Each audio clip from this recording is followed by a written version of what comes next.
Have you seen The Merciless? This is an 8-year-old film.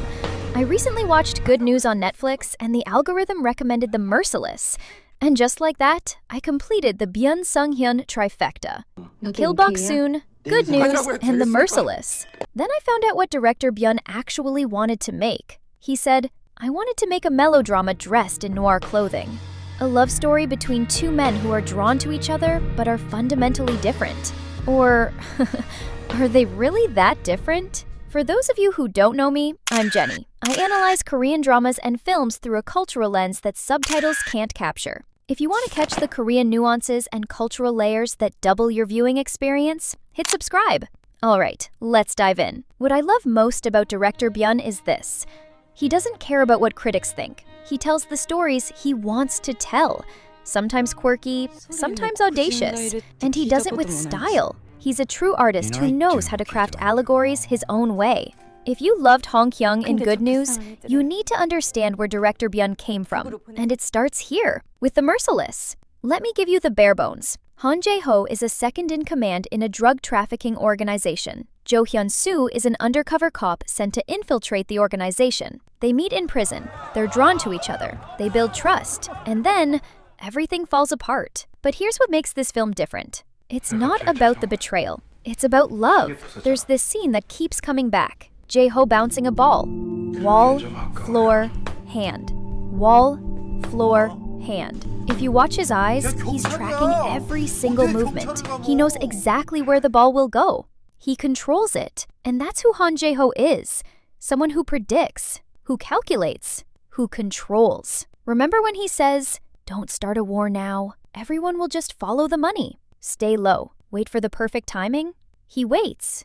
He plans. And at the perfect moment, he strikes. That's how he takes down Chairman Go. That's how he manipulates Hyun-soo into his orbit, step by calculated step. He's a man who reads 5 moves ahead. The ball never surprises him, until it does. We'll get to that. So why does Jae-ho fall for Hyun-soo? Director Byun was asked this exact question by actor Kyung-gu. Why does Jae-ho like Hyun-soo? And the director said, love at first sight. Kyung-gu asked how to act that out. The Un told him to watch Todd Haynes' Carol. The way Cate Blanchett looks at Rooney Mara. That gaze, that longing, that hunger. No reason, no logic, just love. But let me break down what draws them to each other. From Jae-ho's perspective, Hyun-soo has unconditional love for his mother. She's his priority. He'd die for her. Jae-ho is fascinated by Hyun-soo's purity, by his capacity for such blind love.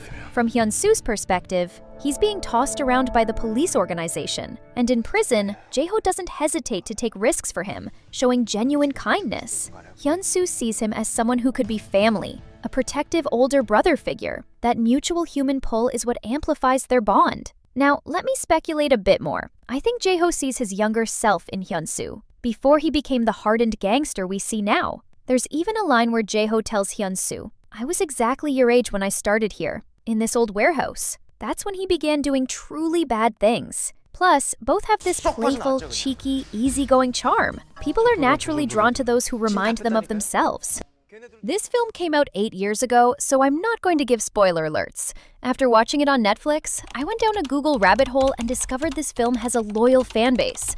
Their detailed analyses made me slap my knee in agreement. In the prison dining hall, Jae-ho is playing Jesus. It's framed like the Last Supper, with inmates around him like disciples. When Jae-ho explains the power dynamics in prison, he says, "I'm the one who sets the standards." He's literally called Jesus in the prison. But here's what surprised me most. Hyun-soo has 2 tattoos, an angel on his arm, a scorpion on his shoulder. The scorpion symbolizes Judas, the betrayer. And here's the kicker. After Hyun-soo gets shot in the arm, his angel tattoo is covered with bandages. Only the scorpion, Judas, remains visible. So Hyun-soo embodies both, the angel and the betrayer. As the angel is hidden and the scorpion is revealed, he ultimately betrays Jae-ho, just like in the Bible, when Judas betrayed Jesus. And remember what Jesus said to Judas before the kiss? Do quickly what you are going to do. And in The Merciless, what does Jae-ho say to Hyun-soo as Hyun-soo chokes him? Don't make the same mistake I did. It's the same structure. Here's something else I didn't notice until I read fan analyses. Angels in the Bible aren't all soft and gentle. They're often instruments of divine judgment. terrifying. And that's exactly what Hyun-soo becomes, a force sent to execute judgment on Jae-ho. Director Byun's visual language is incredibly precise. Let's talk about Jae-ho's sneakers. When Jae-ho is in control, he wears pristine sneakers. When he briefly loses power, he's barefoot. When he regains control, the sneakers are back. Here's another one. In a cramped cell where you sleep reflects your rank. When Jae-ho and Hyun-soo share a cell, Jae-ho gives Hyun-soo the best spot. And where does Jae-ho sleep?